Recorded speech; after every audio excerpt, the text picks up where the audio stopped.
Tagihan hotelnya 215 juta? Ya, benar.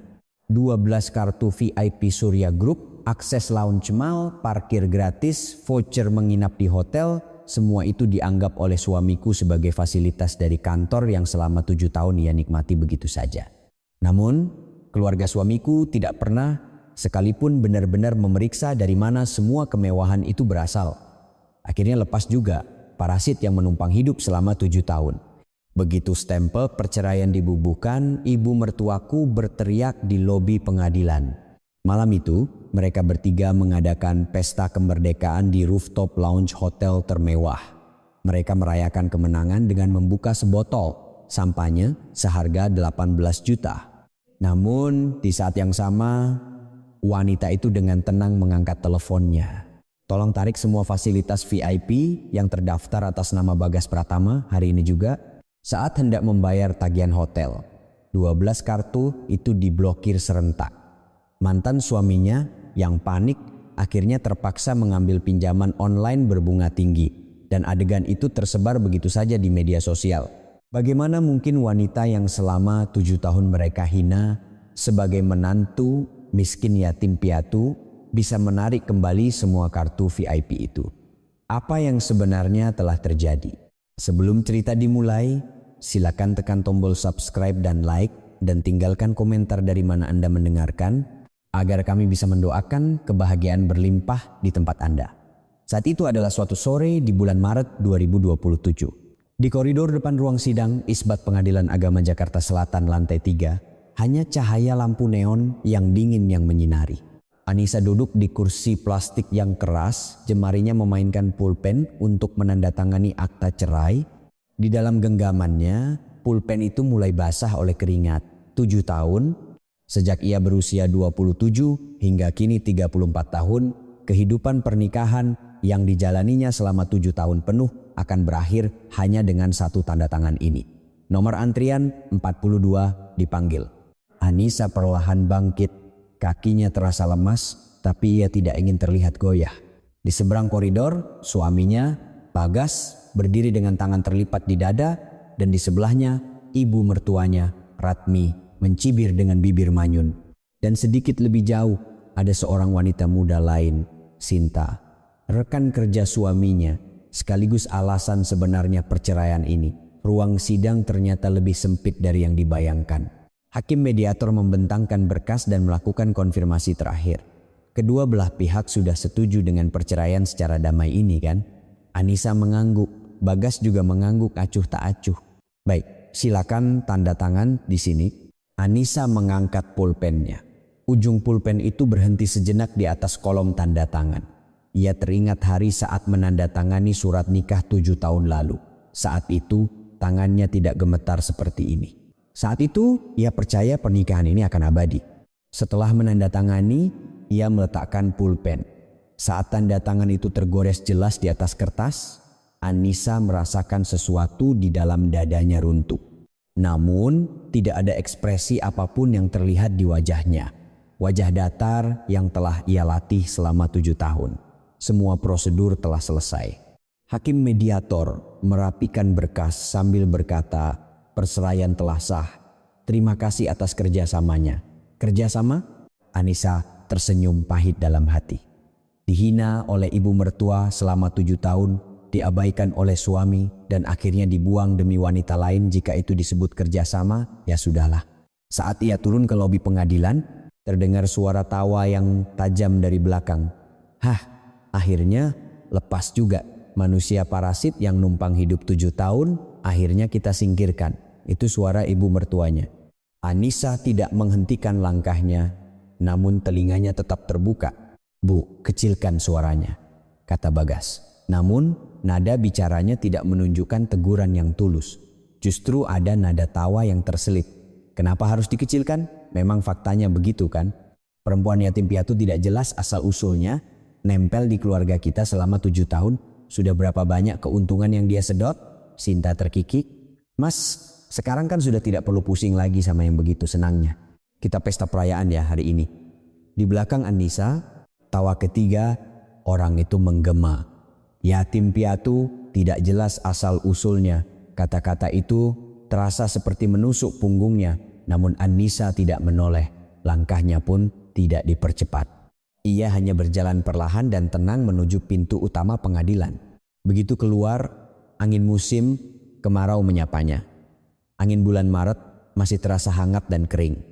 An-Nisa merasakan ujung hidungnya memanas saat berjalan menuju pangkalan taksi. Ia merebahkan diri di kursi belakang taksi. Pintu tertutup dan semua kebisingan dunia luar seakan terputus. Baru saat itulah An-Nisa bisa menghela napas dalam-dalam. Sesuatu yang selama ini meringkuk di dalam dadanya terasa perlahan mulai terurai. Sopir taksi bertanya, "Mau kemana, Bu?" An-Nisa sejenak menatap keluar jendela. Gedung pengadilan perlahan menjauh. Kehidupan pernikahan selama 7 tahun, kesabaran selama 7 tahun, eksploitasi selama 7 tahun, semuanya terkubur di dalam gedung itu. Surya Tower, Sudirman. Setelah menjawab, An-Nisa mengeluarkan ponsel dari tasnya. Ia mencari sebuah nama di daftar kontaknya, Pak Hartono. Nomor yang selama 7 tahun tidak pernah ia hubungi lebih dulu. Tapi hari ini berbeda. Mulai hari ini segalanya akan berbeda.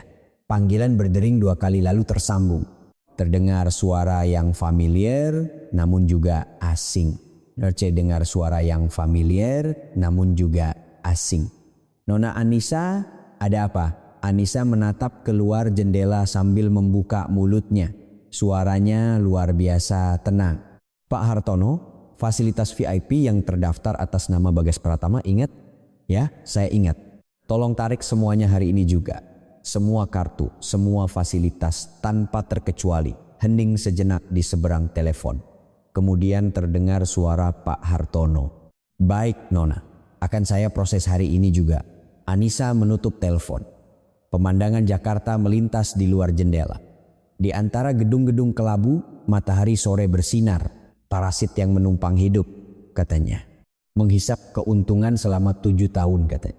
Tapi siapa sebenarnya parasit yang sesungguhnya? Mereka masih belum tahu. Malam ini mereka akan tahu bahwa semua yang mereka nikmati selama 7 tahun ini sebenarnya bukan milik mereka. Senyum tipis tersungging di bibir An-Nisa. Senyum tulus pertama dalam 7 tahun. Malam itu, pukul 19.00, di rooftop lounge lantai 52 Grand Surya Hotel di jantung kota Jakarta, sebuah pesta kecil sedang berlangsung. Melalui jendela kaca besar, gemerlap, lampu malam Jakarta tampak seperti permata. Bagas, Sinta, dan Ibu Ratmi duduk di kursi VVIP dekat jendela. Ibu Ratmi menyandarkan tubuhnya dalam-dalam di sofa beludru sambil memandang sekeliling. Pria-pria berjas mahal, wanita-wanita dengan tas bermerek berada di tempat seperti ini membuatnya merasa menjadi salah satu dari mereka. Hari ini kita nikmati sepuasnya. "Toh kalau bayar pakai kartu VIP dapat diskon 30%, kata Bagas sambil membuka menu. Sinta bergelayut di lengannya, matanya berbinar. "Mas, aku mau sampahnya itu, yang Dom Perignon." "Tentu, pesan saja. Hari ini semua aku yang traktir." Ibu Ratmi menatap putranya dengan bangga. Sorot matanya seolah berkata, "Ini baru anakku." Pesanan pun dimulai. 2 botol Dom Perignon seharga 18 juta, 3 set menu spesial seharga 5 juta per orang, sebotol anggur vintage seharga 10 juta, ditambah hidangan pembuka dan penutup. Meja mereka terus-menerus dipenuhi hidangan mewah. Ibu Ratmi menyendok kaviar dan berdecak kagum. "Ini harganya berapa ya? Memang yang mahal itu beda." Sinta mengangkat gelas sampanyanya. "Mas, semoga kita bisa hidup seperti ini selamanya. Sekarang setelah beban itu hilang, mari kita hidup bahagia." Tentu ini baru permulaan. Tawa mereka bertiga menggema di lounge, sampai-sampai tamu di meja lain menoleh, namun mereka tidak peduli. Hari ini adalah pesta kemerdekaan mereka. 2 jam berlalu, piring-piring kosong menumpuk seperti gunung di atas meja. 3 botol anggur dan 2 botol sampahnya telah habis. Wajah Ibu Ratmi memerah karena alkohol. "Baiklah, kita lanjut ronde kedua." Bagas mengangkat tangan memanggil pelayan. "Mbak, tagihannya."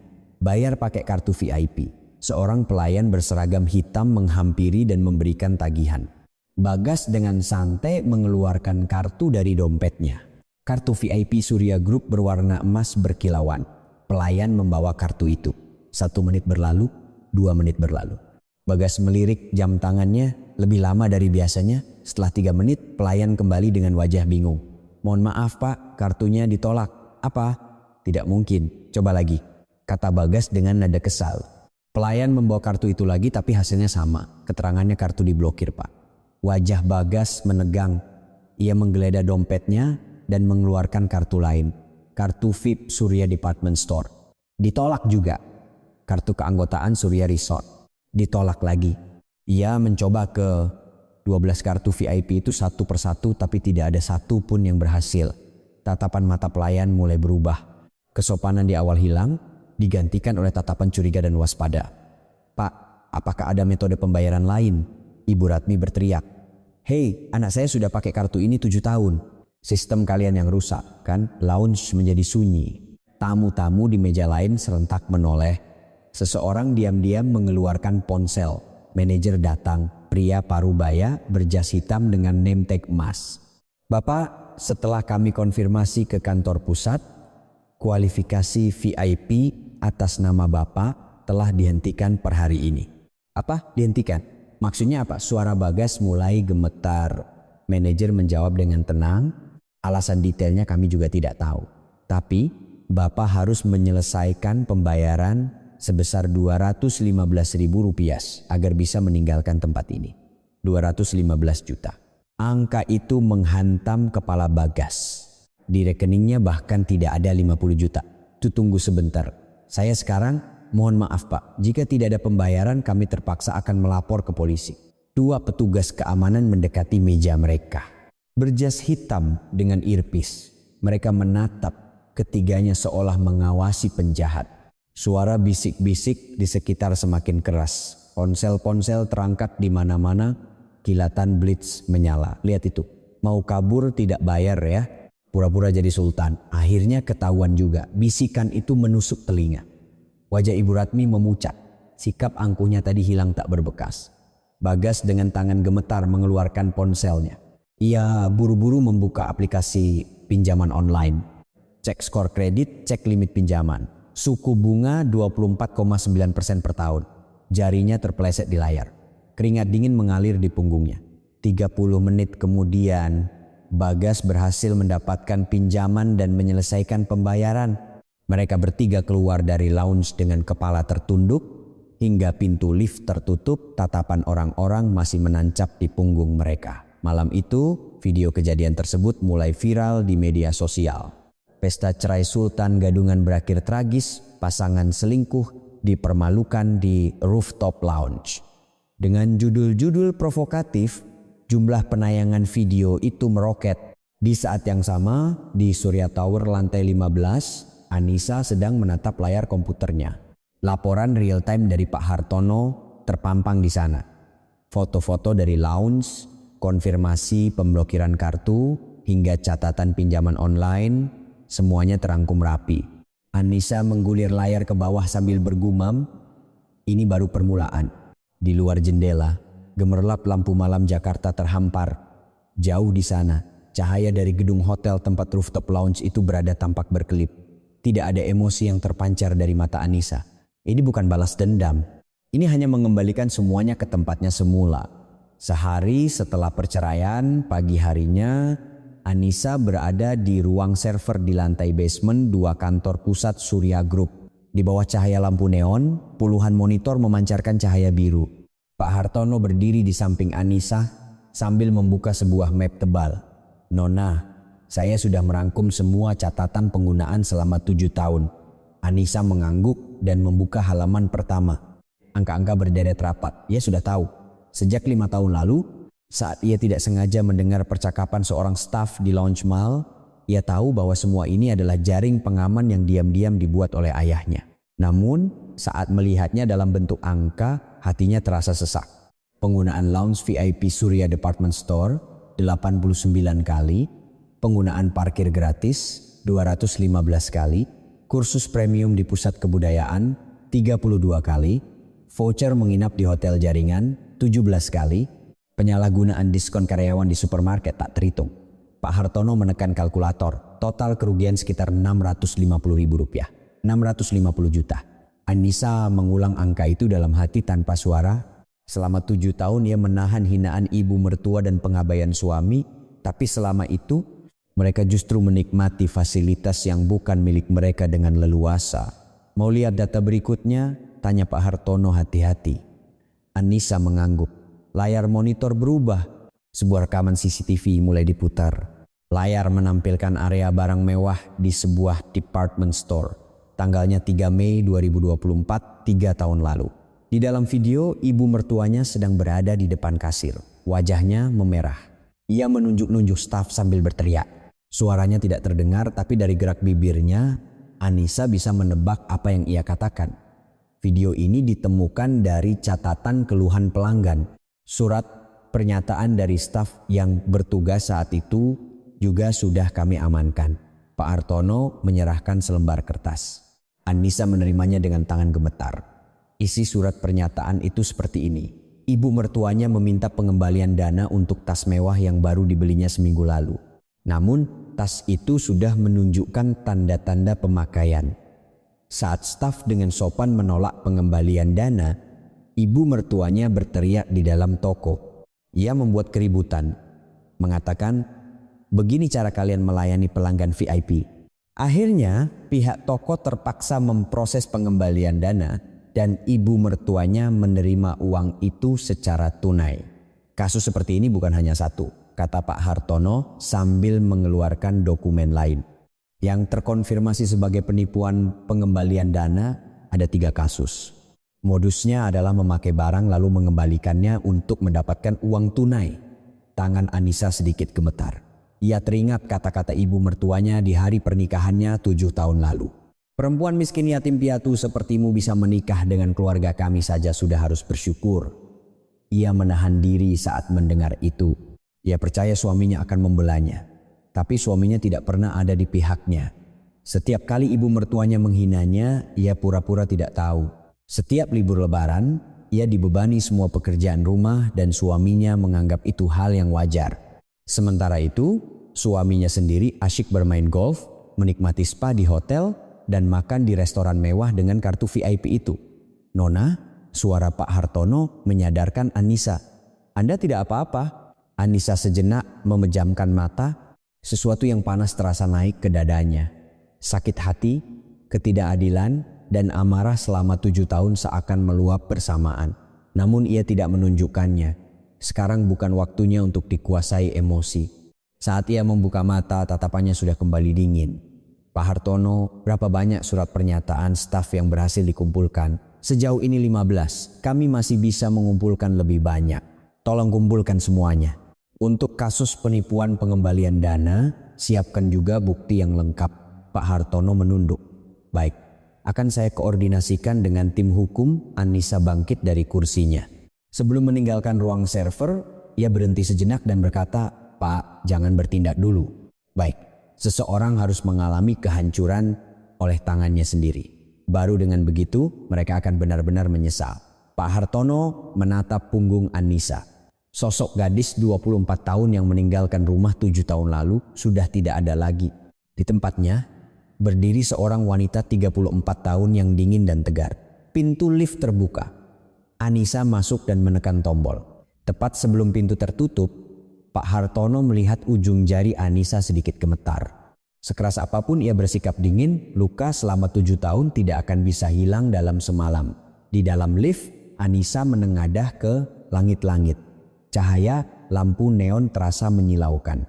Ia ingin menangis, tapi ia menahannya. Belum saatnya untuk menangis. 650 juta, angka itu terus berputar di kepalanya. Tapi yang lebih penting bagi Anissa bukanlah uang. Fakta bahwa mereka menyebutnya parasit, padahal mereka sendiri hidup mewah dari fasilitas yang disediakan oleh ayahnya. Ketidakbermaluan dan kebusukan hati mereka, ia akan mengingatnya dengan jelas. Lift tiba di lantai 15. Pintu terbuka dan sebuah kantor yang luas terhampar. Anissa berjalan ke mejanya sambil berpikir, "Belum saatnya, aku akan menunggu sampai mereka hancur dengan sendirinya." Saat itu, menyodorkan semua bukti pun belum terlambat. Sinar matahari pagi menerobos masuk dari jendela. Namun di dalam hati Anissa, musim dingin masih berlangsung. Dan untuk mengakhiri musim dingin itu, dibutuhkan sedikit lebih banyak waktu. 3 hari setelah insiden memalukan di rooftop lounge, 3 orang berkumpul di sebuah kamar kos sempit di pinggiran Jakarta. Bagas, Ibu Ratmi, dan Sinta. Kamar kos Sinta sangat sempit. Hanya ada satu tempat tidur single, satu meja kecil, dan sebuah gantungan baju. Mereka bertiga duduk terpisah di tempat tidur dan di lantai. Sinar matahari yang masuk dari jendela menyorot debu-debu yang berterbangan. Ibu Ratmi menatap tajam layar ponselnya. Video di media sosial. Adegan saat kartu mereka ditolak di rooftop lounge itu telah ditonton ratusan ribu kali. Komentarnya penuh dengan cemoohan. Ini semua gara-gara perempuan itu, kata Ibu Ratmi sambil menggeretakkan gigi. Wajahnya yang keriput menegang karena marah. Pasti Anissa yang berbuat sesuatu. Kalau tidak, mana mungkin kartu yang sudah 7 tahun dipakai tiba-tiba diblokir. Bagas tidak menjawab. Ia duduk di ujung tempat tidur, menatap kosong ke langit-langit. Wajahnya menunjukkan kurang tidur selama 3 hari. Lingkaran hitam di bawah matanya terlihat jelas dan ia belum bercukur. Mas, makan dulu. Mau aku buatkan Indomie? Sinta menyentuh lengan Bagas. Bagas menggeleng. Tidak usah, tidak nafsu makan. Sebenarnya bukan tidak nafsu makan tapi tidak punya uang. Pinjaman online sebesar 215 juta untuk membayar tagihan hotel dengan bunga 24,9% per tahun. Cicilan bunganya saja lebih dari 4 juta sebulan. Ditambah tagihan kartu kredit yang sudah ada, kini di rekening Bagas hanya tersisa kurang dari 3 juta. 3 juta. Angka itu terus terngiang di kepalanya. Seminggu yang lalu, ia masih bisa memamerkan kartu VIP dan minum sampahnya di rooftop lounge hotel. Sekarang, untuk membeli semangkuk mie instan pun, ia harus berpikir 2 kali. Tapi, Mas, Sinta bangkit dari tempat tidur dan duduk di kursi meja. Suaranya lebih rendah dari biasanya. Tatapannya licik. Ini berarti Anissa punya koneksi dengan Surya Group kan? Kalau tidak, tidak mungkin semua fasilitas VIP dicabut serentak. Ibu Ratmi menyipitkan mata. Lalu kenapa? Coba pikirkan. Perempuan itu punya koneksi orang dalam di Surya Group. Berarti kita juga bisa memanfaatkannya kan? Bagas menoleh ke arah Sinta. Matanya yang sayu mulai menunjukkan secercah harapan. Memanfaatkan bagaimana? Mas dekati dia lagi. Pura-pura mau rujuk. Senyum aneh tersungging di bibir Sinta. Ibu Ratmi pun ikut mendengarkan dengan saksama. Perempuan itu kan 7 tahun nempel sama Mas. Masa iya setelah cerai perasaannya langsung berubah?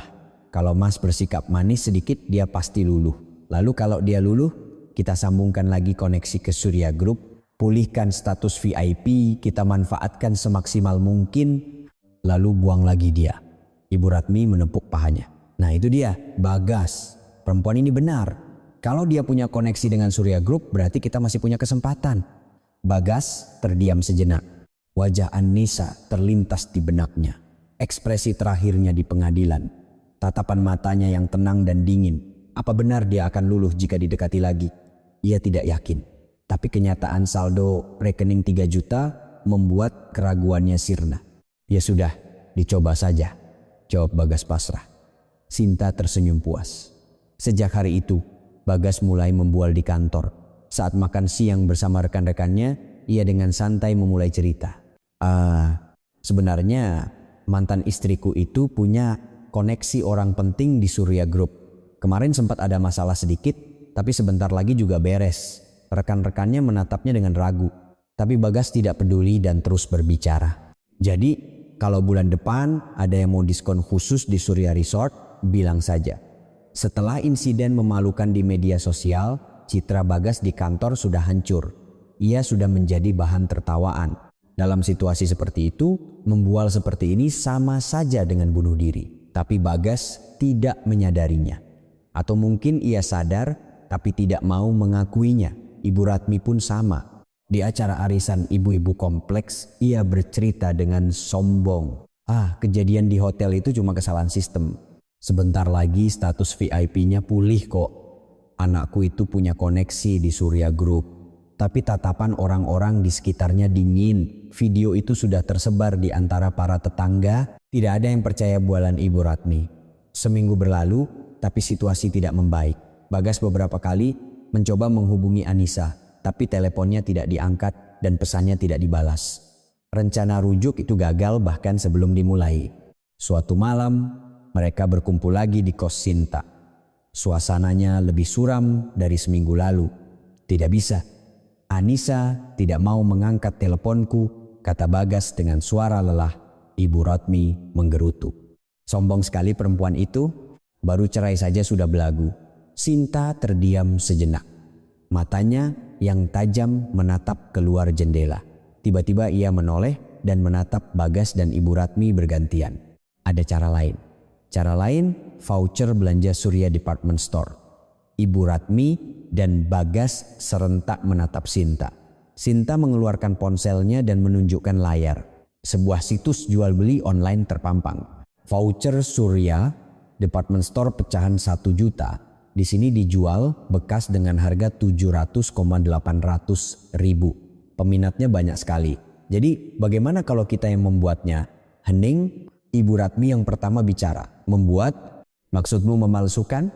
Iya, kita palsukan voucher Surya Department Store dan menjualnya. 1 lembar 1 juta kita jual 700 ribu saja sudah untung besar. Atau ibu bisa menjualnya di lingkungan arisan sebagai voucher diskon seumur hidup VIP seharga 2,5 juta per lembar. Suara Sinta tenang seolah sudah merencanakannya sejak lama. Wajah Bagas menegang. Itu kan tindak kriminal. Selama tidak ketahuan, tidak apa-apa. Aku punya kenalan broker. Dia bisa urus semuanya. Dari pencetakan sampai distribusi. Mata Ibu Ratmi berbinar. Ia teringat saat berhasil menipu pihak department store untuk mendapatkan uang tunai. Saat itu juga tidak ketahuan. Mungkin kali ini juga akan aman. Berapa banyak yang bisa kita dapat? Tanya Ibu Rotmi. Sinta menekan kalkulator. Kalau kita cetak 200 lembar saja dan berhasil menjualnya, kita bisa dapat minimal 200 juta. Kalau lancar bisa sampai 350 juta. 200 juta, 350 juta. Angka-angka itu berputar di kepala Bagas. Saldo rekeningnya sekarang hanya 3 juta. Bulan depan ia harus membayar bunga pinjaman 4 juta. Dan sewa apartemen juga sudah menunggak. Kalau begini terus, ia bisa jadi gelandangan. Berapa yang harus kita bayar ke broker? Tanya Bagas dengan suara rendah. Tanda bahwa ia mulai goyah. Uang muka 50 juta. Sisanya 150 juta dibayar setelah vouchernya laku. 50 juta? Dari mana kita punya uang sebanyak itu? Ibu Ratmi mengerutkan kening. Sinta mengangkat bahu. Aku ada sedikit tabungan. Anggap saja ini investasi, modal 50 juta dapat 350 juta. Untungnya besar kan? Tatapan Ibu Ratmi berubah. Mendengar Sinta yang akan mengeluarkan uang, ia tiba-tiba menjadi lebih ramah. Iya, ide bagus. Bagas, lakukan saja seperti kata perempuan ini. Bagas masih ragu. Ia memegangi keningnya dan berpikir lama. Ia tahu ini kejahatan. Kalau tertangkap, habislah sudah. Tapi situasi saat ini sangat mendesak. Dengan 3 juta, ia bahkan tidak bisa bertahan seminggu. Ia mengeluarkan ponsel dan membuka aplikasi mobile banking. Saldo yang tertera adalah 3.245.000. Ia menatap angka itu lama. Baiklah, kata Bagas akhirnya. Suaranya terdengar pasrah. Sinta tersenyum, senyum puas. Ibu Ratmi juga ikut menyeringai. Pilihan bagus mas, kalau ini berhasil semua masalah kita selesai. Sinta mengangkat telepon dan menghubungi seseorang. Halo bang, jadi ya uang mukanya besok aku transfer. Cetak 200 lembar. Setelah menutup telepon, Sinta menatap Bagas dan Ibu Ratmi. Mulai besok kita bergerak, dalam 2 minggu vouchernya jadi. Dan dalam sebulan semuanya beres. Mereka bertiga saling pandang. Sebuah persekongkolan kejahatan telah terbentuk. Tapi tidak ada satupun dari mereka yang merasakan bebannya. Mata mereka telah dibutakan oleh uang. Di saat yang sama, di Surya Tower lantai 15, Anissa sedang duduk di mejanya membaca laporan. Laporan mingguan dari pusat layanan pelanggan. Matanya berhenti pada satu baris. Panggilan mencurigakan, nomor tidak dikenal, meminta konfirmasi keaslian voucher Surya Department Store. Panggilan berulang 3 kali dari nomor yang sama. Anissa menatap baris itu sejenak. Instingnya merasakan sesuatu, tapi ia tidak terburu-buru. Ia menatap keluar jendela. Matahari mulai terbenam. Langit Jakarta memerah. Sampai mereka hancur dengan sendirinya, gumam Anissa pelan. Ia menutup laporan itu dan bersandar di kursinya. Belum saatnya. Ia akan menunggu sampai mereka menggali lubang mereka sendiri dan jatuh ke dalamnya. Malam semakin larut. Di tengah gemerlap lampu Jakarta yang satu persatu mulai padam, seseorang sedang merencanakan kejahatan dan seseorang sedang mengawasinya. Roda takdir perlahan mulai berputar. 2 minggu berlalu. Di atas meja di kamar kos Sinta ada sebuah kotak kardus coklat. Di dalamnya 200 lembar voucher belanja Surya Department Store tersusun rapi. Pecahan 1 juta dengan bingkai emas dan logo Surya yang tercetak jelas. Sangat rapi, nyaris tidak bisa dibedakan dengan yang asli. Sinta mengambil selembar voucher dan menerawangnya ke arah cahaya. Stiker hologram, nomor seri, barcode semuanya sempurna. Ucapan broker bahwa ia adalah seorang ahli ternyata bukan omong kosong. Ini pasti berhasil, kata Sinta dengan senyum puas. Bagas yang mengawasi di sebelahnya bertanya dengan cemas, benar tidak akan ketahuan? Tenang saja mas, kualitas seperti ini staf toko biasa tidak akan sadar. Yang penting kita jual cepat lalu menghilang. Ibu Rotmi mengambil segenggam voucher. Matanya berkilauan karena keserakahan. Ini semua uang. 1 lembar 1 juta, 200 lembar berarti senilai 200 juta. Ah ibu, keuntungan kita lebih dari itu, Sinta menjelaskan sambil menekan kalkulator. Di online, voucher 1 juta ini akan kita jual 700 ribu. 120 lembar berarti dapat 84 juta.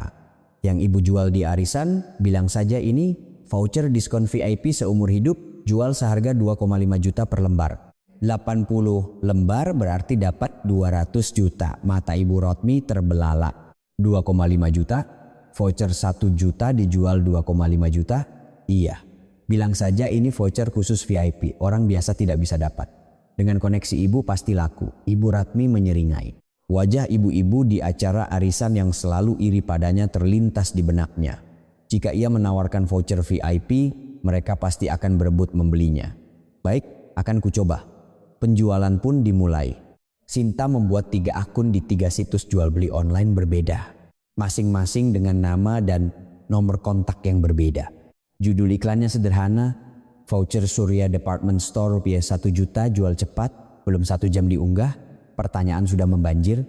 Transaksi kebanyakan dilakukan di dekat stasiun MRT. Sinta dengan topi dan masker menutupi wajahnya, menyerahkan voucher dan menerima uang tunai. Sehari bisa laku 10 hingga 20 lembar. Dalam 2 hari, 50 lembar terjual. Dalam 5 hari, 120 lembar ludes. Di tangan Sinta kini tergenggam uang tunai 84 juta. Ibu Rotmi juga sibuk. Ia mendatangi teman-teman arisan dan tetangganya. Ini tidak sembarang orang bisa beli. Anak saya kan VIP di Surya Group, jadi dapat jatah khusus. Saya hanya bagi ke orang-orang terdekat saja. Ucapan Ibu Rotmi membuat ibu-ibu itu tertarik. Dengan voucher ini bisa dapat diskon 30% seumur hidup di Surya Department Store. Aslinya ini voucher senilai jutaan, tapi khusus untuk kalian saya kasih harga 2,5 juta. Di tempat lain tidak akan dapat harga segini, logikanya tidak masuk akal. Membeli voucher 1 juta, seharga 2,5 juta untuk mendapatkan diskon. Namun kata VIP dan diskon seumur hidup membuat orang-orang tergiur dan membuka dompet mereka. Mereka adalah tetangga yang sudah lama mengenal Ibu Rotmi. Jadi mereka percaya begitu saja.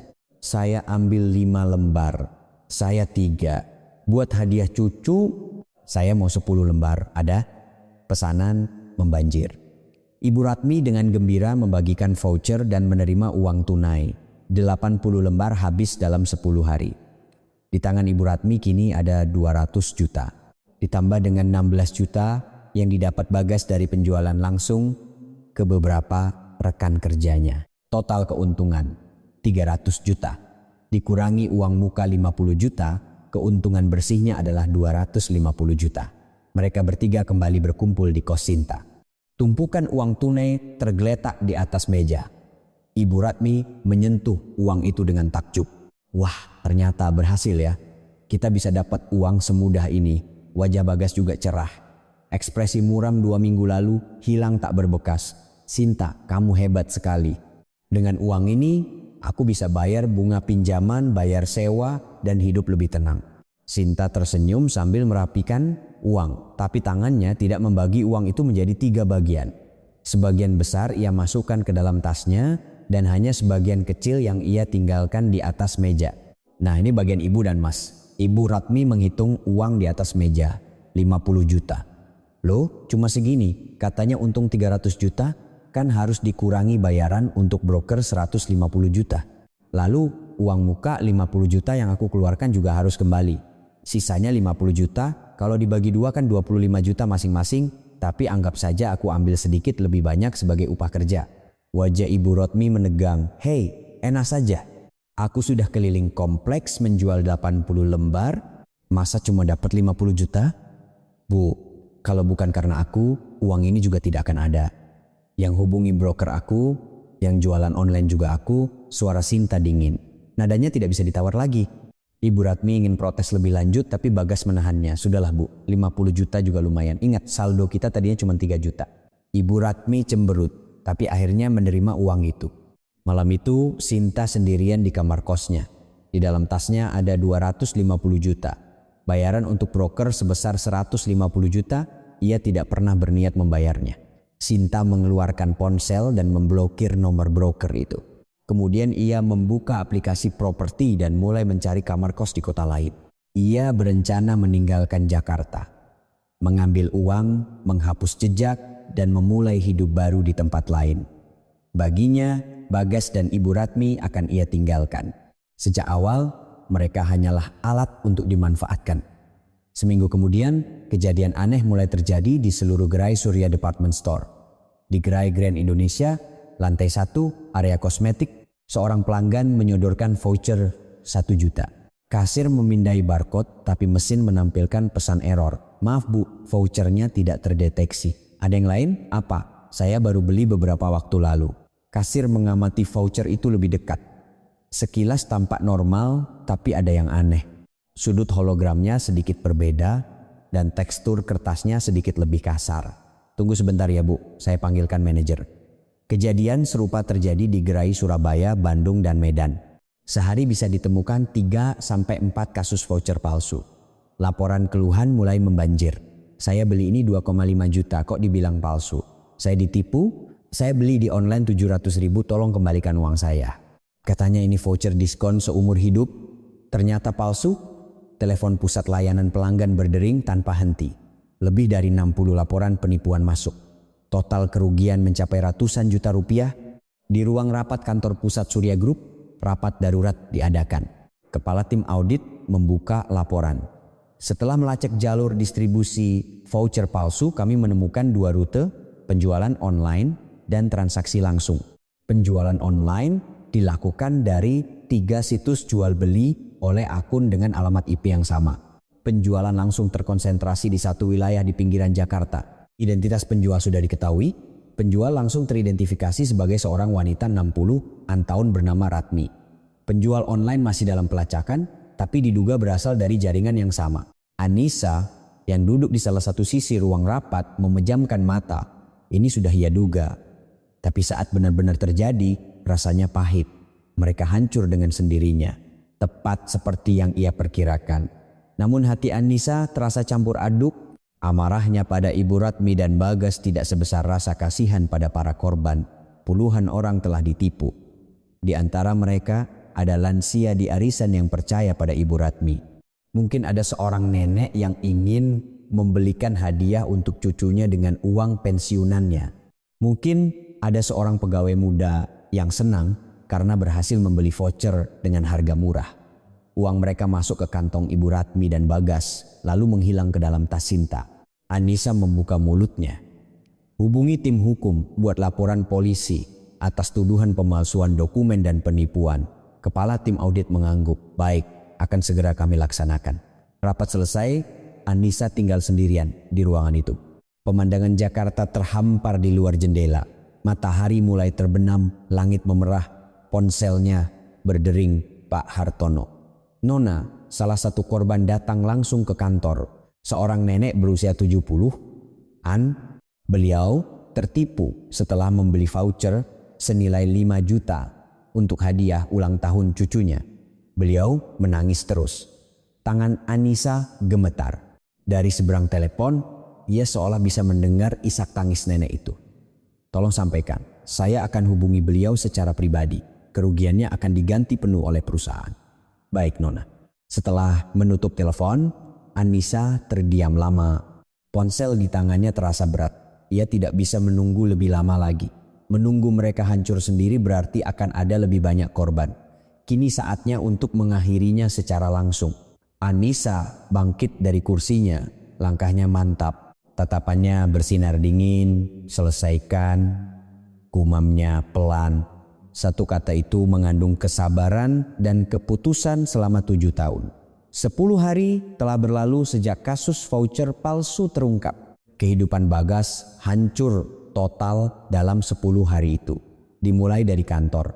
Saat jam makan siang, Bagas sedang makan di kantin. Ia mendengar bisikan dari meja sebelah. Dia kan yang bilang punya koneksi di Surya Group, ternyata bohong semua. Serius? Tahu dari mana? Kasus voucher palsu Surya Department Store. Tahu kan? Penjualnya itu ibunya. Namanya muncul di berita. Hah? Gila. Berarti dia anak penipu dong. Tawa meledak. Sendok di tangan Bagas berhenti. Telinganya panas. Wajahnya memerah. Ia tidak bisa mengangkat kepala. Nasi terasa menyangkut di tenggorokannya. Sore itu manajernya memanggil. Bagas, bisa bicara sebentar? Pintu ruang rapat tertutup. Wajah manajernya kaku. Kamu tahu gosip yang beredar sekarang? Gosip apa Pak? Kamu keluar-keluar punya koneksi di Surya Group tapi ternyata itu bohong semua? Bagas tidak bisa menjawab. Bibirnya hanya bergetar. Ditambah lagi video yang viral di medsos itu. Yang kamu dipermalukan di hotel karena kartu diblokir. Itu kamu kan? Kita tidak tahu kapan nama perusahaan bisa ikut terseret. Kalau kamu masih bekerja di sini dan gosip seperti itu beredar, itu tidak baik untuk citra perusahaan. Pesan manajernya jelas. Ia tidak dipecat saat itu juga, tapi itu adalah peringatan keras bahwa jika ada masalah lagi, ia tidak akan dimaafkan. Keluar dari ruang rapat, Bagas kembali ke mejanya. Tatapan rekan-rekannya terasa menusuk. Ya, tidak ada yang mengajaknya bicara. Orang-orang yang biasa mengajaknya makan siang atau minum setelah pulang kerja, semuanya menghindar. Dalam sekejap, Bagas menjadi tak kasat mata di kantornya. Pulang ke rumah, Bagas menjatuhkan diri di sofa. Ibu Ratmi yang sedang menonton TV menoleh. Kenapa, ada apa? Gosipnya sudah menyebar di kantor. Gara-gara kasus voucher palsu itu. Wajah Ibu Ratmi menegang. Kok bisa tahu? Katanya nama ibu muncul di berita. Ibu Ratmi langsung bangkit dan mengambil ponselnya. Ia mengetik namanya di kolom pencarian. Judul-judul berita bermunculan. Kasus pemalsuan voucher Surya Department Store, seorang wanita lansia dan komplotannya diperiksa. Meskipun namanya tidak disebut secara eksplisit, di lingkungan kompleks gosip sudah menyebar. Aku salah apa? Aku kan cuma jualan voucher. Teriak Ibu Ratmi seolah tidak bersalah, tapi kenyataannya kejam. Laporan polisi sudah dibuat dan para korban mulai menuntut ganti rugi. Keesokan harinya, telepon mulai berdatangan. Dengan Ibu Ratmi, saya yang beli voucher 2,5 juta. Katanya palsu ya, kembalikan uang saya. Bu, ini saya Pak Budi, saya beli 5 juta loh. Ini gimana ibu menipu? Halo, ini Bu Ida dari Arisan. Saya percaya sama ibu dan beli 10 juta, ternyata semuanya palsu. Cepat kembalikan uang saya. Setiap kali telepon berdering, jantung Ibu Ratmi berdebar kencang. Awalnya ia mencoba membela diri. Mengatakan bahwa ia juga ditipu, bahwa ia juga korban. Tapi tidak ada yang percaya. Justru kemarahan mereka semakin menjadi-jadi. Alasan saja, ibu sendiri yang bilang ini voucher diskon VIP seumur hidup. Itu namanya menipu. Panggilan terus masuk, bahkan setelah ia mematikannya, sehari bisa 20,30 panggilan. Akhirnya, Ibu Ratmi mematikan ponselnya. Tapi itu bukan akhir. Seminggu kemudian, orang asing datang ke apartemen Bagas. Seorang pria parubaya dan seorang wanita muda berpenampilan rapi. Mereka menyodorkan kartu nama. Pengacara dari sebuah firma hukum. Dengan Bapak Bagas Pratama, kami mewakili 52 korban penipuan voucher palsu. Wajah Bagas memucat. 52 orang? Benar. Para korban sedang mempersiapkan gugatan perdata. Total tuntutan ganti rugi sebesar 750. Laporan pidananya juga berjalan terpisah. 750 juta. Angka itu menghantam kepala Bagas. Di rekeningnya hanya tersisa sekitar 50 juta. Itu pun dari hasil penjualan voucher palsu. Bagaimana mungkin ia bisa membayar 750 juta dengan uang 50 juta? Kami bukan pelaku utamanya. Kami juga ditipu. Pelaku sebenarnya perempuan bernama Sinta. Hal itu bisa Anda jelaskan di pengadilan. Yang jelas Anda memiliki tanggung jawab renteng. Setelah para pengacara pergi, Bagas terdiam lama di depan pintu. Kakinya lemas, seolah akan jatuh. Sinta. Aku harus hubungi Sinta. Ia mengeluarkan ponsel dan menelepon nomor Sinta. Panggilan tersambung. 1 kali, 2 kali, 3 kali. Tidak diangkat. Ia mengirim pesan, tidak dibaca. Ia mengirim pesan WhatsApp, centang 1. Keesokan harinya, ia mencoba menelepon lagi. Kali ini, bahkan tidak ada nada sambung. Nomornya sudah tidak aktif. Sialan, tangan Bagas gemetar. Sinta kabur membawa uang, ia menghilang membawa 250 juta. Termasuk 150 juta yang seharusnya untuk broker. Bu, Sinta ganti nomor, tidak bisa dihubungi. Wajah Ibu Rotmi menegang. Apa? Perempuan itu kabur bawa uang kita? Sepertinya begitu. Ya Tuhan, nasibku ditipu penipu, malah jadi penipu juga. Ibu Ratmi terduduk di lantai dan menangis meraung-raung. Tapi menangis pun tidak ada gunanya. Situasi sudah tidak bisa diubah. Masalah bertambah parah saat tagihan bunga pinjaman online mulai datang. Pinjaman 215 juta untuk membayar tagihan hotel. Bunga 24,9% per tahun, cicilan bunganya saja lebih dari 4 juta sebulan. Jangankan membayar pokoknya, untuk membayar bunganya saja ia tidak mampu. Bunga bulan ini sebesar 4.250.000 harus segera dibayarkan. Jika menunggak, skor kredit akan turun dan akan ada tindakan hukum. Panggilan otomatis itu datang setiap hari, tapi tidak ada uang untuk membayarnya. Dari 50 juta, 20 juta sudah dipakai untuk membayar tagihan-tagihan yang tertunggak, 10 juta untuk biaya makan. Sisa 20 juta bahkan tidak cukup untuk membayar bunga pinjaman. Pemilik apartemen telepon. Sewa sudah nunggak 3 bulan, kalau minggu ini tidak dibayar kita diusir, kata Ibu Ratmi dengan suara lelah. Bagas tidak menjawab. Sewa 3 bulan berarti 15 juta, bunga pinjaman 4,25 juta, tagihan kartu kredit tertunggak 8 juta.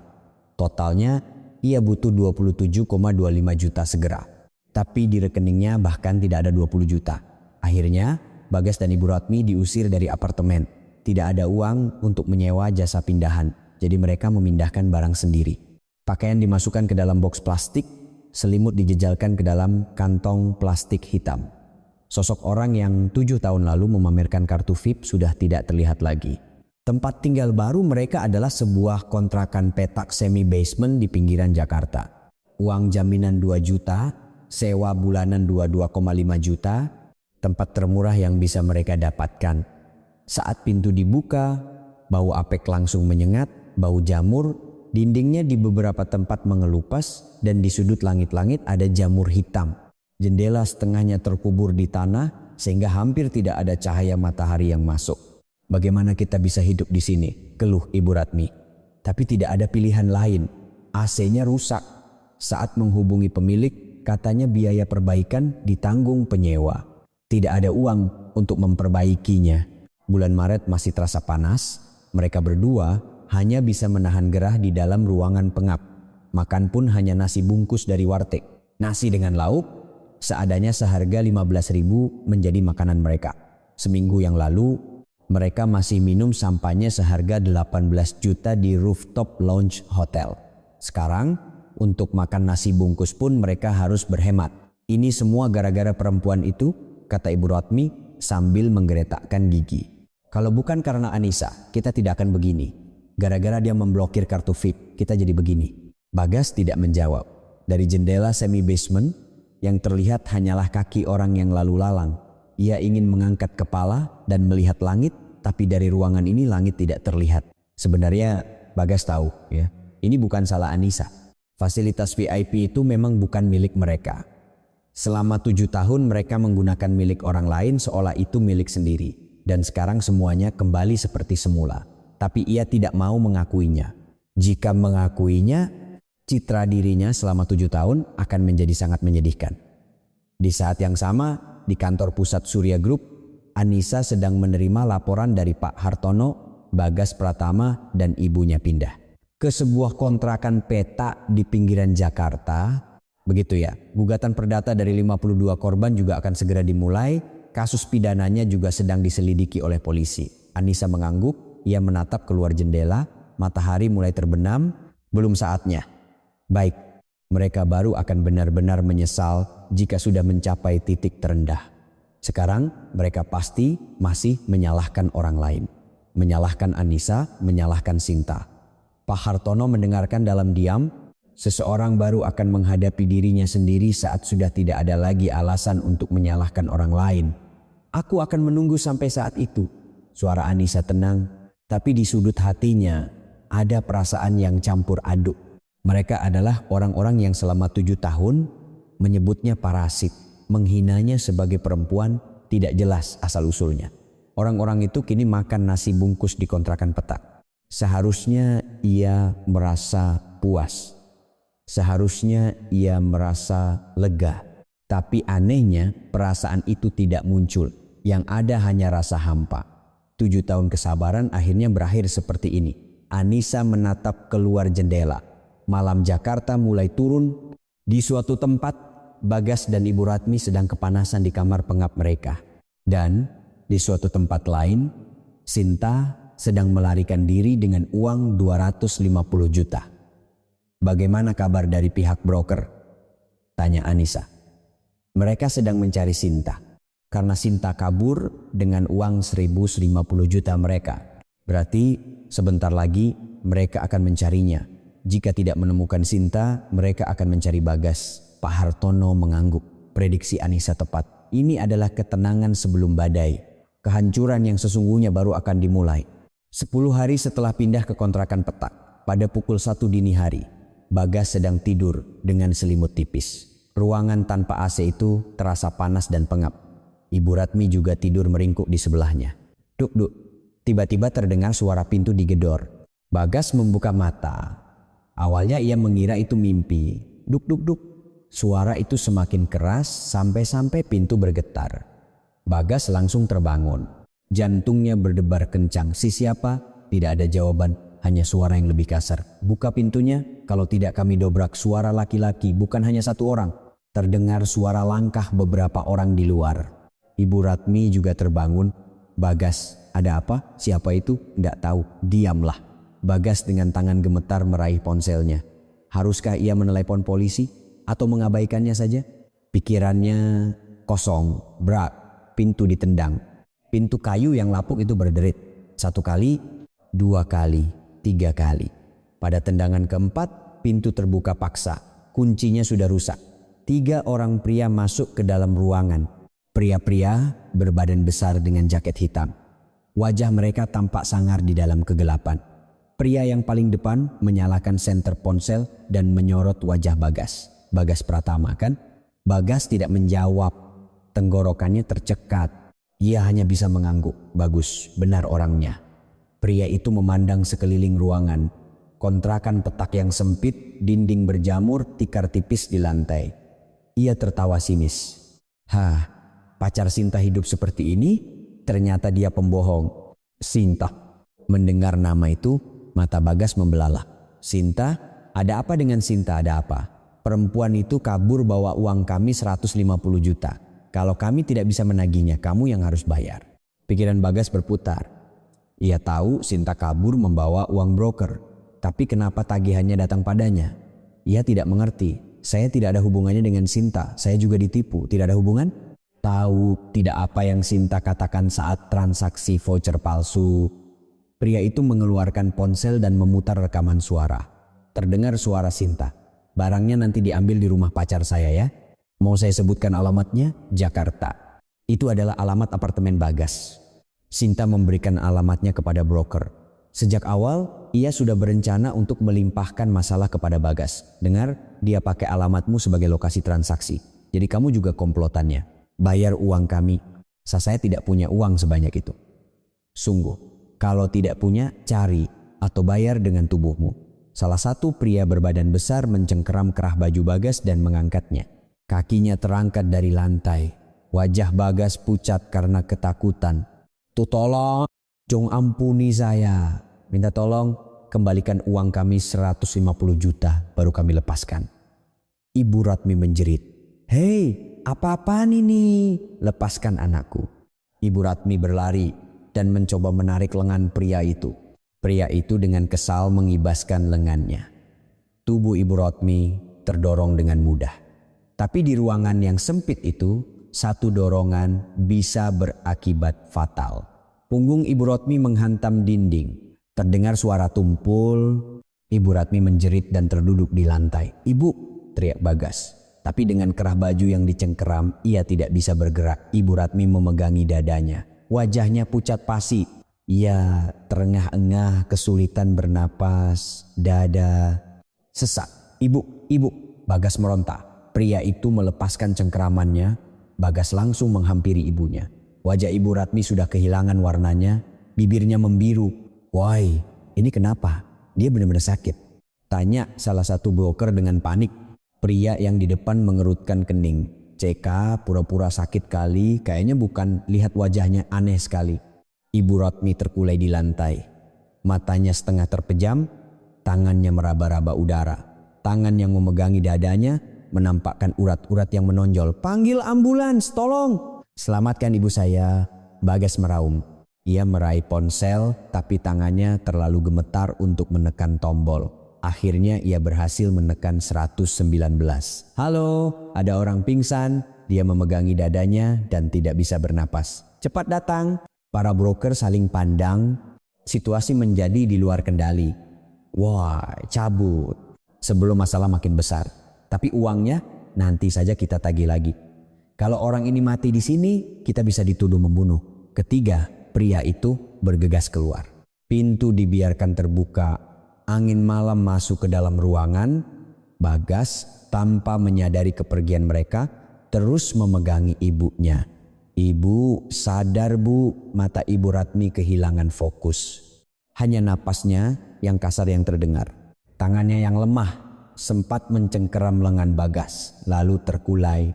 10 menit berlalu. Suara sirine ambulans semakin dekat. Cahaya merahnya berkedip-kedip melalui jendela semi basement. Petugas medis bergegas masuk. "Bagaimana kondisi pasien?" Ibu saya memegangi dadanya lalu pingsan. Dia tidak bisa bernapas. Petugas medis memeriksa denyut nadi Ibu Ratmi. Wajahnya menjadi serius. Diduga serangan jantung akut. Harus segera dibawa ke rumah sakit. Ibu Ratmi diangkat ke atas tandu. Bagas berlari mengikutinya. Di dalam ambulans, masker oksigen dipasangkan ke wajah ibunya. Monitor EKG menampilkan garis yang tidak beraturan. "Ibu tenang ya, sebentar lagi sampai di rumah sakit." "Sadar bu," kata petugas medis, tapi Ibu Ratmi tidak menjawab. Matanya hanya terbuka sedikit menatap kosong ke langit-langit ambulans UGD rumah sakit. Waktu sudah menunjukkan pukul 2 dini hari. Ibu Ratmi dibawa masuk ke ruang tindakan. Bagas terduduk lemas di kursi ruang tunggu. Kedua tangannya gemetar. Di telapak tangannya masih terasa keringat dingin ibunya saat ia memegangnya tadi. Pikirannya kosong, tidak ada yang bisa ia pikirkan. 1 jam berlalu. Dokter keluar ke ruang tunggu. Keluarga Ibu Ratmi, Bagas langsung bangkit. "Iya, saya." "Bagaimana kondisi ibu saya, dok?" "Baik-baik saja, serangan jantung akut." Untungnya penanganan pertama berhasil dan masa kritisnya sudah lewat. Tapi perlu pemeriksaan lebih lanjut dan perawatan intensif. Perawatan berapa lama? Minimal perlu rawat inap 2 minggu dan mungkin perlu pemasangan ring jantung. Wajah Bagas menegang. Rawat inap, pemasangan ring. Kata-kata itu berputar di kepalanya. Biayanya kira-kira berapa? Dokter sejenak terdiam. Biaya rawat inap, pemeriksaan, dan tindakan pemasangan ring perkiraan minimal 100 juta. Bisa lebih tergantung kondisinya. 100 juta. Angka itu menghimpit dada Bagas. Ia merogoh sakunya, mengeluarkan ponsel dan membuka aplikasi mobile banking. Saldo 18 Fiat 750 ribu. Itulah sisa uangnya. Jangankan 100 juta, 20 juta pun tidak ada. Saya sekarang tidak punya uang sebanyak itu. Tindakan darurat sudah kami lakukan. Untuk pendaftaran rawat inap bisa diurus besok pagi. Saat itu wali pasien bisa membuat keputusan. Dokter kembali masuk. Bagas kembali terduduk di kursi ruang tunggu. Ia menutupi wajahnya dengan kedua tangan, bahunya bergetar. Ia menangis. Selama beberapa bulan terakhir ia tidak pernah menangis, tapi saat ini air matanya tumpah. Tidak bisa berhenti. 100 juta. Dari mana aku bisa dapat uang sebanyak itu? Pinjam siapa? Teman-teman kantor sudah menganggapku tak kasat mata. Keluarga yang kumiliki hanya ibuku yang terbaring di UGD. Tiba-tiba satu nama terlintas di benaknya. Anissa. Wanita yang hidup bersamanya selama 7 tahun. Wanita yang ia usir setelah menyebutnya parasit. Wanita yang ia tertawakan di pengadilan. Meminta bantuan padanya. Ide yang konyol. Tapi saat ini, satu-satunya orang yang mungkin bisa memberinya pinjaman 100 juta hanyalah Anissa. Bagas ragu untuk waktu yang lama, harga dirinya memberontak, tapi kemudian luluh di hadapan kenyataan. Ia mengeluarkan ponsel dan mencari di daftar kontak. Anissa, nomornya masih ada. Sebelum menekan tombol panggil, jarinya berhenti. Apa yang harus kukatakan? Bagaimana cara memintanya? Pikirannya kacau. Tapi suara mesin-mesin dari dalam UGD seolah mendesaknya. Ibunya bisa meninggal. Ini bukan saatnya untuk memikirkan harga diri. Bagas menekan tombol panggil, nada sambung berdering, 1 kali, 2 kali, 3 kali, pukul 3 dini hari, mustahil teleponnya akan diangkat. Tapi setelah nada sambung keempat, panggilan itu tersambung. Halo, suara Anissa. Terdengar sedikit serak, seperti baru bangun tidur. Mulut Bagas terkunci. Kata-kata tertahan di tenggorokannya. Halo, siapa ini? Bagas akhirnya berhasil membuka mulut. Ini aku, Bagas. Hening sejenak di seberang telepon. Lalu suara dingin Anissa kembali terdengar. Ada apa jam segini? Ibu pingsan. Sekarang di rumah sakit, butuh biaya perawatan. Suara Bagas gemetar. Air matanya kembali mengalir. Anggap saja ini demi 7 tahun kita bersama. Tolong aku sekali ini saja. Kumohon. Dari seberang telepon terdengar helaan napas Anissa. Helaan napas yang panjang dan dalam. Jawabannya tidak langsung datang. Malam semakin larut. Di bawah cahaya dingin lampu UGD, Bagas menunggu jawaban Anissa. Jawaban dari wanita yang selama 7 tahun ia sebut parasit. Pukul 3 dini hari, Anissa duduk di tempat tidurnya menatap ponsel. Catatan panggilan yang baru saja berakhir terpampang di layar. Bagas, 3 menit 47 detik. Anggap saja ini demi 7 tahun kita bersama, tolong aku sekali ini saja. Kata-kata itu terus terngiang di telinganya, suaranya yang gemetar, napasnya yang sesenggukan. Jelas sekali ia menangis. Selama 7 tahun hidup bersama, Anissa tidak pernah melihat Bagas menangis. Pria itu kini terisak di seberang telepon. Anissa menatap keluar jendela. Langit malam Jakarta tidak berbintang, hanya cahaya lampu jalan yang bersinar redup. Jangan pergi. Mereka menyebutku parasit, menghinaku sebagai perempuan tidak jelas asal-usulnya. Mengeksploitasiku selama 7 tahun dan akhirnya mengusirku di depan selingkuhannya sambil tertawa. Kenapa aku harus menolong orang seperti itu? Tapi suara lain juga terdengar. Seseorang sedang sakit.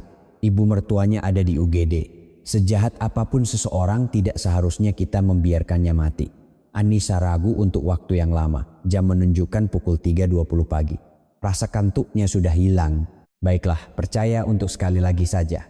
Jika situasinya memang darurat, jika ia memang benar-benar putus asa, mungkin seseorang bisa berubah. Mungkin 7 tahun itu tidak sepenuhnya sia-sia. Anissa bangkit dari tempat tidur. Ia berganti pakaian dan mengambil tasnya. Mengambil kunci dan keluar dari apartemen. Udara subuh terasa dingin. Angin malam bulan Maret menyapu pipinya. Anissa masuk ke mobil dan menyalakan mesin. Ia memasukkan alamat rumah sakit ke GPS. Alamat yang Bagas berikan di telepon. Mobil melaju di jalanan yang gelap karena sudah subuh, jalanan sepi. Hanya lampu lalu lintas yang berkedip secara teratur. Anissa mengemudi sambil melamun. Ia teringat saat pertama kali bertemu Bagas 7 tahun lalu di sebuah kafe dekat kantor. Bagas sangat ramah. Ia banyak tertawa dan pandai berbicara. Saat Anissa mengatakan orang tuanya sudah meninggal, Bagas tampak sangat tulus mengkhawatirkannya. Ia juga ingat kata-kata Bagas di hari pernikahan mereka.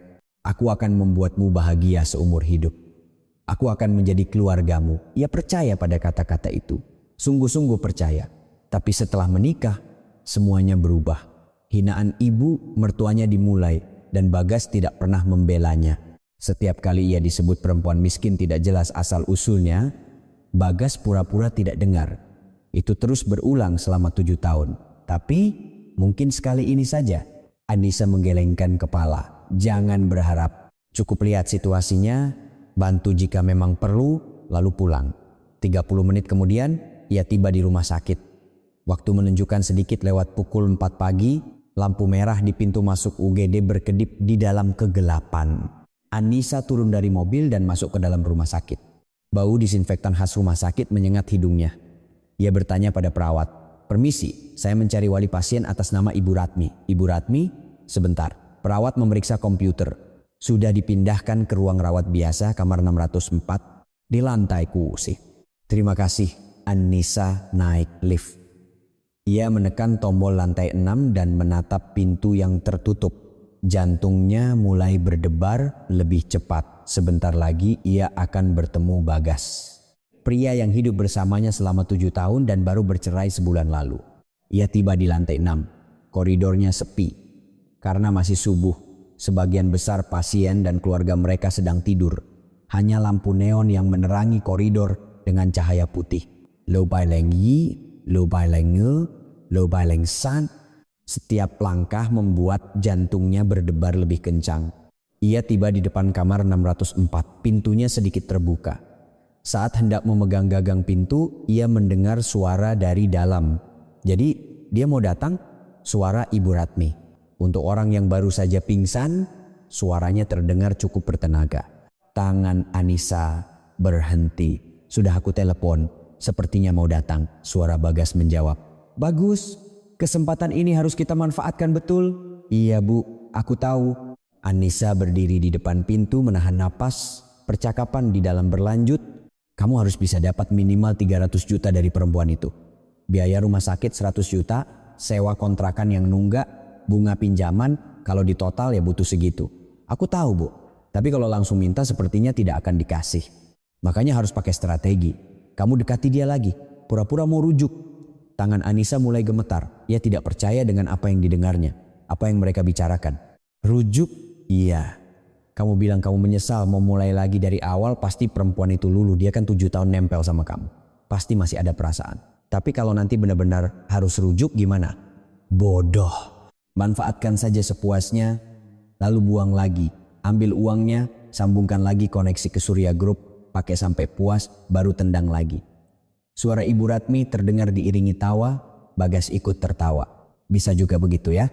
Nanti kalau dia datang aku harus pura-pura sedih." "Iya, nangis saja." Laki-laki menangis tuh bikin perempuan luluh, berlutut, minta ampun. Pasti dia luluh. Tawa mereka berdua terdengar sampai keluar kamar. Anissa berdiri di depan pintu mendengarkan semua itu. Seluruh tubuhnya terasa membeku. Percaya untuk sekali lagi saja. Ia menyadari betapa bodohnya pemikiran itu. Orang yang tidak berubah selama 7 tahun tidak akan berubah dalam sebulan. Baginya, ia tetaplah objek untuk dimanfaatkan. Anissa diam-diam mengeluarkan ponsel dari tasnya. Ia membuka aplikasi perekam suara, menekan tombol rekam berwarna merah. Waktu di layar mulai berjalan. Yan Asam. Percakapan di dalam berlanjut. "Tapi apa benar perempuan itu punya koneksi di Surya Group? Kamu yakin?" "Yakin." "Kalau tidak, mana mungkin semua fasilitas VIP dicabut serentak? Lalu siapa orang di belakangnya?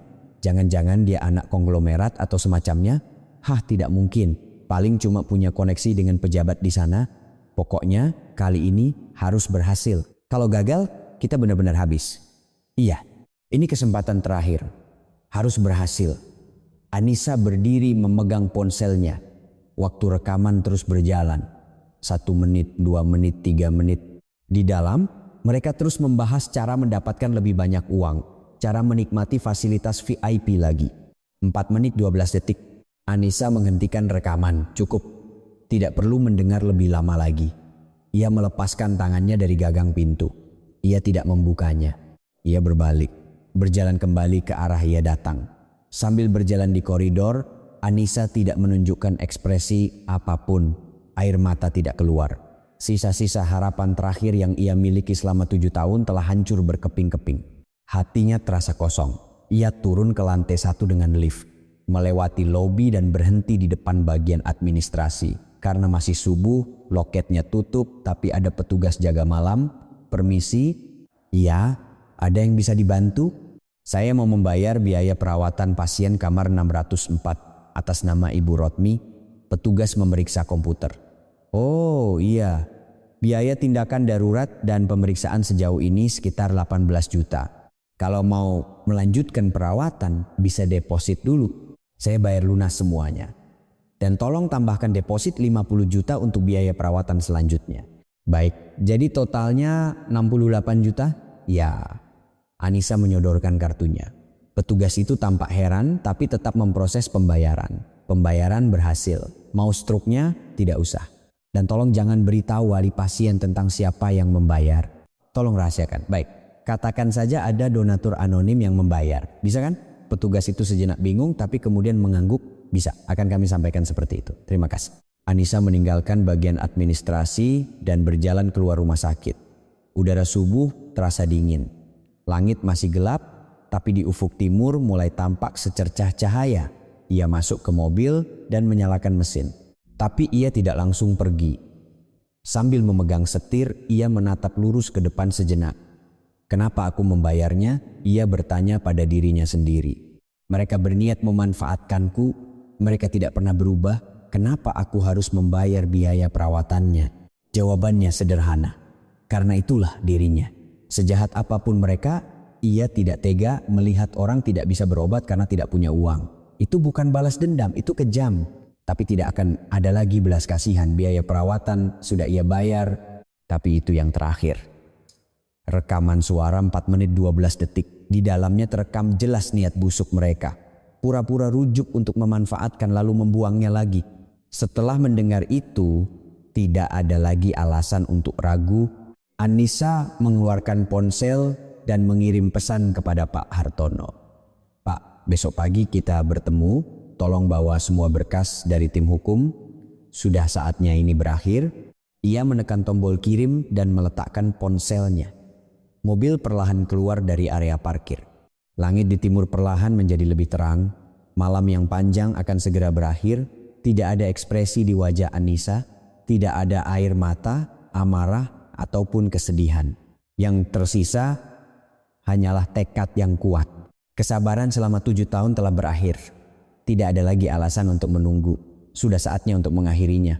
Sore itu, pintu kamar 604 rumah sakit terbuka. Ibu Ratmi berbaring di tempat tidur dan Bagas tertidur di kursi lipat di sebelahnya. Suara pintu terbuka membuat keduanya menoleh. Seorang pria parubaya yang tidak mereka kenal berdiri di sana. Berjas abu-abu rapi dengan tas kerja hitam. Ekspresinya datar. Bapak Bagas Pratama dan Ibu Ratmi, benar. Bagas bangkit dari kursinya. Iya, Anda siapa? Saya Hartono, Direktur Surya Group. Surya Group. Mendengar nama itu, mata Bagas dan Ibu Ratmi serentak membelalak. Hartono tanpa menunggu jawaban masuk ke dalam kamar. Ia meletakkan sebuah map hitam tebal di atas meja di samping tempat tidur. Apa ini? Tanya Bagas dengan suara gemetar. Hartono membuka map itu. Ini adalah rincian penggunaan fasilitas VIP Surya Group secara ilegal selama 7 tahun. Penggunaan lounge mall 89 kali, parkir gratis 215 kali, kursus kebudayaan 32 kali, menginap di hotel 17 kali. Total kerugian 650 juta. Setiap angka yang disebut membuat wajah Bagas semakin pucat. Ibu Ratmi juga bangkit dari tempat tidur, menatap tajam ke arah map itu. Dan ini adalah rekaman CCTV.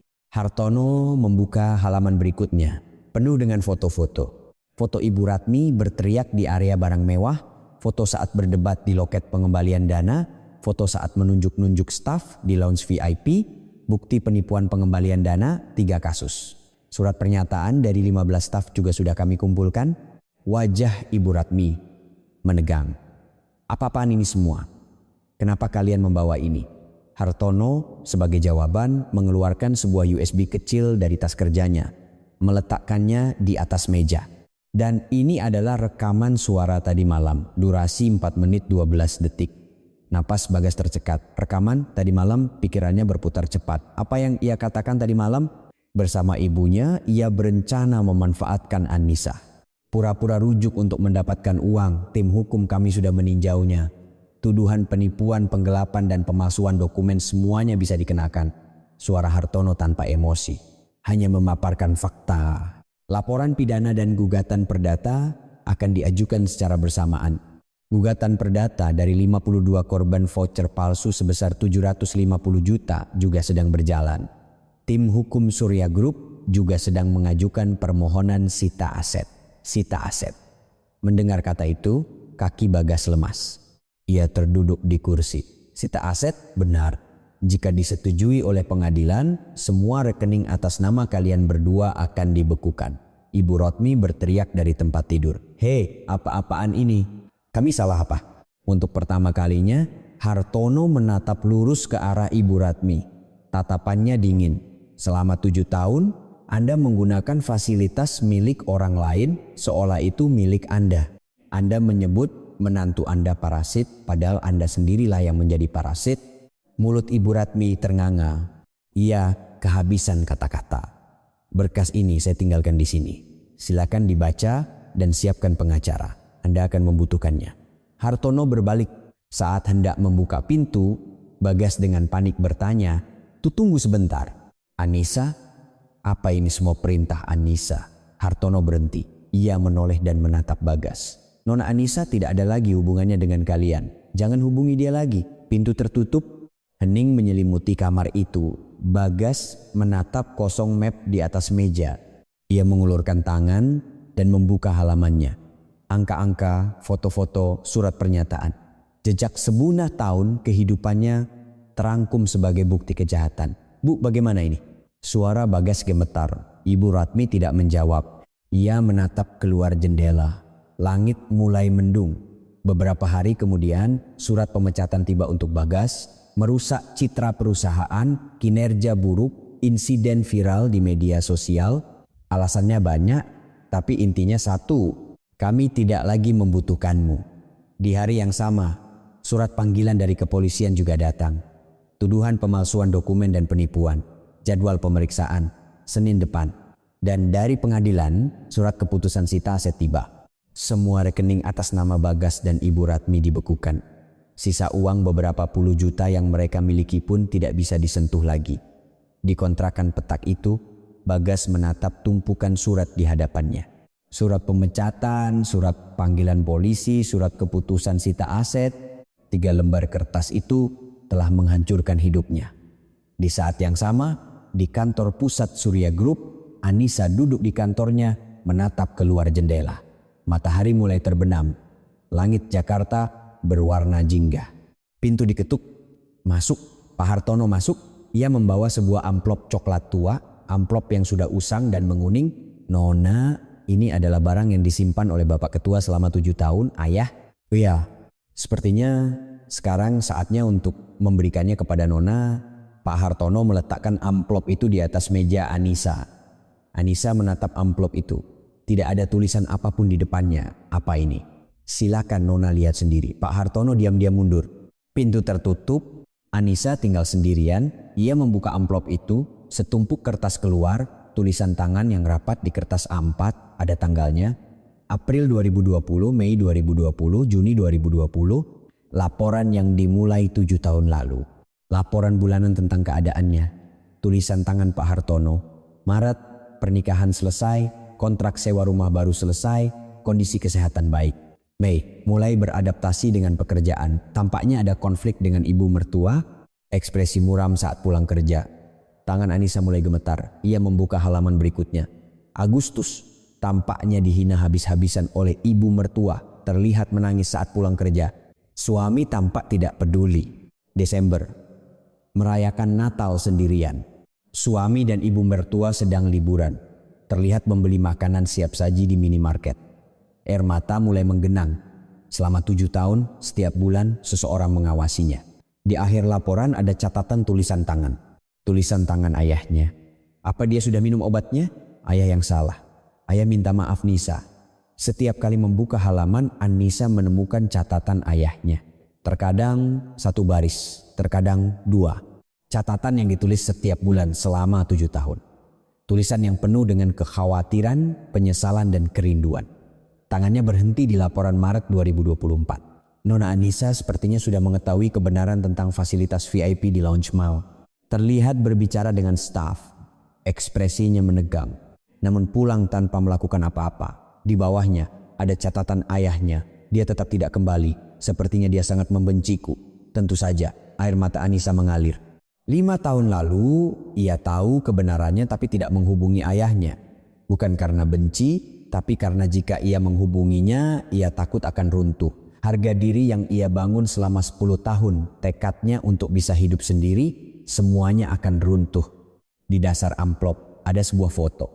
Foto lama, foto punggung seorang wanita. Punggung seorang wanita yang berjalan sambil menarik koper. Itu adalah dirinya 10 tahun lalu. Ia membalik foto itu.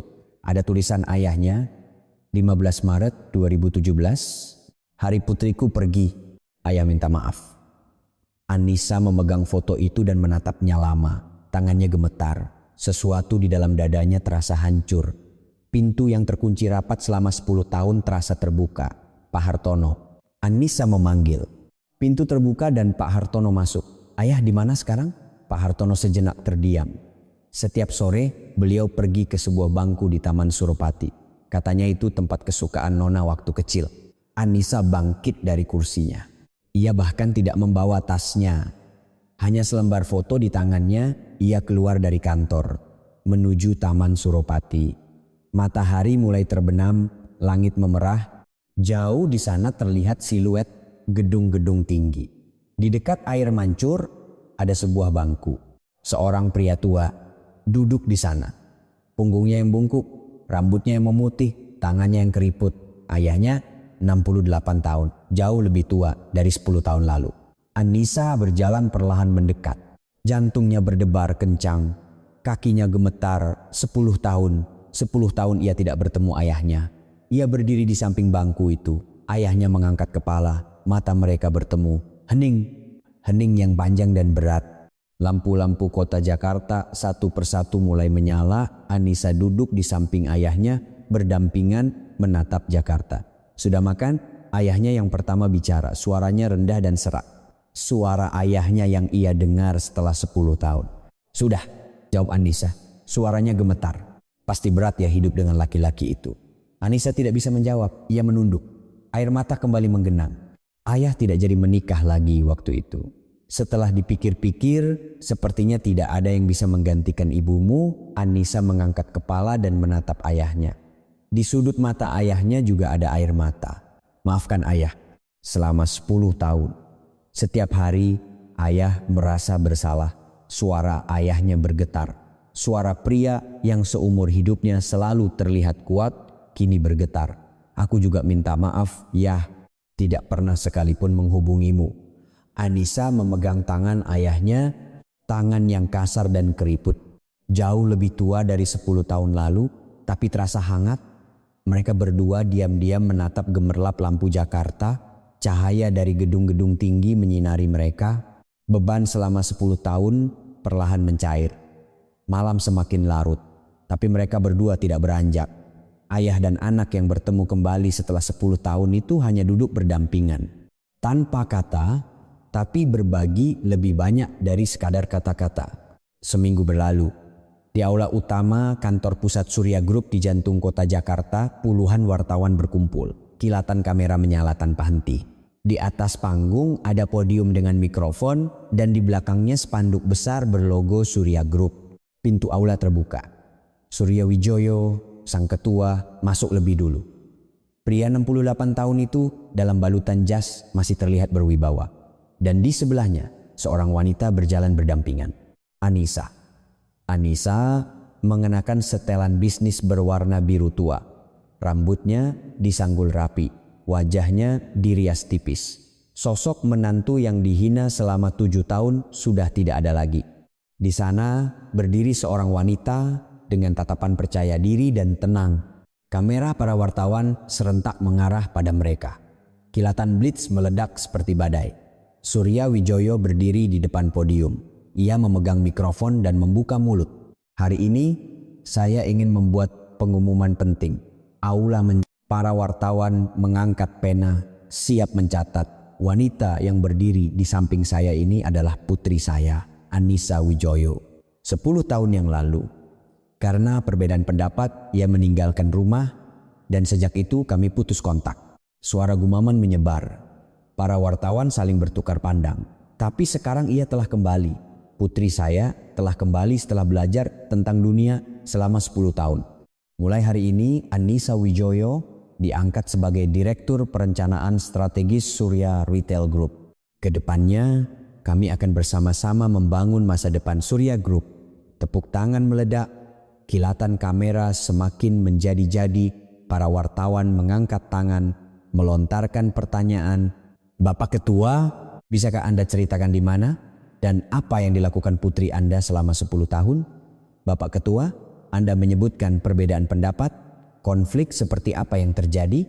Ibu Direktur, bagaimana perasaan Anda kembali setelah 10 tahun? Surya Wijoyo mengangkat tangan untuk menghentikan pertanyaan. Cerita detailnya akan kami sampaikan lain kali. Hari ini ada acara peresmian flagship store Surya Department Store di Grand Indonesia. Kita bertemu di sana. Ketua dan Annisa meninggalkan aula. Para wartawan mengikuti sambil terus memotret. Sambil berjalan di koridor, Annisa melirik ayahnya. Ayahnya tersenyum tipis. Senyum ayahnya yang ia lihat setelah 10 tahun. Pukul 15.00 di depan flagship store Surya Department Store Grand Indonesia. Karpet merah tergelar sampai ke pintu masuk. Karangan bunga berjejer di kedua sisi, spanduk ucapan selamat berkibar di tiup angin, ratusan tamu dan wartawan berkumpul. Musik klasik yang megah terdengar dari pengeras suara. Di atas panggung, Surya Wijoyo dan Annisa berdiri berdampingan. Pita merah membentang di depan pintu masuk dan di depan mereka ada gunting emas. Pembawa acara memegang mikrofon. Sekarang kita akan memulai acara peresmian flagship store Surya Department Store Grand Indonesia. Kita akan mendengarkan sambutan dari Bapak Ketua Surya Wijoyo dan Ibu Direktur Annisa Wijoyo. Surya Wijoyo memegang mikrofon. Terima kasih kepada semua yang hadir hari ini. Surya Group akan terus menjadi perusahaan yang membalas kepercayaan para pelanggan. Sambutan singkat itu disambut tepuk tangan meriah. Selanjutnya Annisa berdiri di depan mikrofon. Selamat sore. Saya Annisa Wijoyo. Suaranya jelas, tenang tanpa getaran. Selama 10 tahun saya belajar tentang dunia di luar Surya Group. Selama itu saya merasakan banyak hal. Apa nilai yang sesungguhnya? Apa yang membuat manusia menjadi manusia? Annisa sejenak berhenti dan memandang para tamu. Surya Group akan membalas kepercayaan pelanggan dengan manajemen yang jujur dan transparan. Bukan dengan penampilan yang mewah, tapi dengan pelayanan yang tulus. Kami akan berada di sisi Anda. Terima kasih. Tepuk tangan meledak. Annisa menunduk memberi hormat. Ayahnya di sebelahnya menatap dengan bangga. Pembawa acara berseru, sekarang kita akan melakukan pemotongan pita. Surya Wijoyo dan Annisa berdampingan memegang gunting emas. Mereka berdiri di depan pita merah. Kilatan kamera menyinari mereka. 1, 2, 3. Gunting memotong pita. Kain merah terbelah 2 dan jatuh. Bersamaan dengan itu, dari langit turun konfeti emas. Musik perayaan menggema, tepuk tangan dan sorak-sorai meledak. Annisa di antara konfeti emas yang berjatuhan menatap ayahnya. Ayahnya juga menatapnya. Mata mereka bertemu, tanpa kata mereka tahu kekosongan selama 10 tahun kini terisi. Annisa berpikir, ternyata tidak sendirian itu sehangat ini. Di saat yang sama, di sebuah stasiun di pinggiran Jakarta. Di salah satu sudut stasiun, sebuah tenda darurat didirikan, dapur umum. Antrian panjang mengular, gelandangan, pekerja harian, orang-orang miskin, semuanya mengantri menunggu giliran. Di ujung antrian itu ada 2 orang, Bagas dan Ibu Ratmi. Bagas mengenakan jaket usang, jaket yang sama yang ia pakai seminggu lalu. Tidak ada uang untuk mencucinya. Ibu Ratmi setelah keluar dari rumah sakit, wajahnya semakin keriput. Pipinya cekung dan di bawah matanya ada bayangan gelap. Di tangannya ada nomor antrian 87. Berarti masih ada 6 orang di depannya. Lapar sekali, kenapa lama sekali? keluh Ibu Ratmi dengan nada kesal. Bagas tidak menjawab, ia hanya menatap kosong ke depan. Di dinding dalam tenda dapur umum ada sebuah TV besar. Saluran berita sedang menyala. Di layar tampak adegan peresmian yang megah. Karpet merah, konfeti emas, para tamu yang bertepuk tangan. Berita selanjutnya. Sore ini flagship store Surya Department Store di Grand Indonesia resmi dibuka. Acara ini menjadi sorotan dengan kehadiran Ketua Surya Wijoyo dan putrinya Annisa Wijoyo yang baru-baru ini kembali ke jajaran manajemen. Layar berganti. Dua orang di atas panggung tersorot, Surya Wijoyo dan Annisa. Annisa sedang memberikan sambutan di depan mikrofon. Surya Group akan membalas kepercayaan pelanggan dengan manajemen yang jujur dan transparan. Mata Bagas terpaku pada layar. Itu, Annisa, wanita yang berdiri di atas panggung, berbicara dengan percaya diri di hadapan ratusan orang. Direktur Annisa Wijoyo adalah putri tunggal Ketua Surya Wijoyo yang 10 tahun lalu mengundurkan diri dari manajemen karena alasan pribadi dan baru-baru ini kembali. Putri tunggal, putri ketua, Ibu Rotmi yang sedang menatap layar ternganga, itu Annisa, putri ketua. Bagas tidak bisa menjawab, pikirannya kosong. 7 tahun, selama 7 tahun ia menganggap wanita itu miskin dan yatim piatu, menganggapnya orang malang tanpa orang tua, menyebutnya parasit, menghinanya sebagai benalu. Ternyata wanita itu adalah putri ketua Surya Group. Di layar, Annisa dan Surya Wijoyo berdampingan memegang gunting memotong pita merah. Konfeti emas berjatuhan, tepuk tangan meledak. Di bawah sorotan lampu yang gemerlap, mereka berdua tersenyum cerah. Bagas menatap adegan itu dengan tatapan kosong. Nomor antrian di tangannya termas. "Kita," pada perempuan itu, gumam Ibu Ratmi. Suaranya bergetar. "Kita bilang apa padanya? Kita sebut dia parasit. Kita sebut dia perempuan tidak jelas asal-usulnya. Selama 7 tahun kita sebut dia benalu." Bagas menunduk. Ia merogoh sakunya. Ujung jarinya menyentuh sesuatu. Ia mengeluarkannya, sekeping koin. Koin rupiah sisata. Itulah satu-satunya yang tersisa. Rekening mereka disita. Kontrakan peta pun mereka sudah diusir. Penyelidikan polisi sedang berjalan dan gugatan perdata 750 juta menanti mereka. Makanan untuk besok, tempat tidur untuk malam ini semuanya tidak pasti. Bagas menatap koin 500 itu. Di permukaannya wajahnya terpantul samar, wajah yang kuyu dan lelah. Wanita yang selama 7 tahun ia sebut parasit ternyata adalah pemilik sebenarnya. Fasilitas VIP yang mereka nikmati dengan leluasa adalah jaring pengaman yang diam-diam dibuat oleh ayah wanita itu.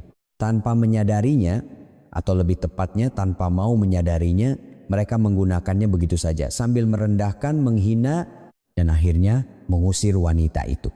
Nomor 87, selanjutnya suara dari dapur umum memanggil. Ibu Ratmi menarik lengan Bagas. "Hei, giliran kita." Ayo, Bagas perlahan mengangkat kepala. Ia berjalan ke loket, mengambil nampan plastik, seporsi nasi, semangkuk sayur, 2 macam lauk. Itulah makanan hari ini.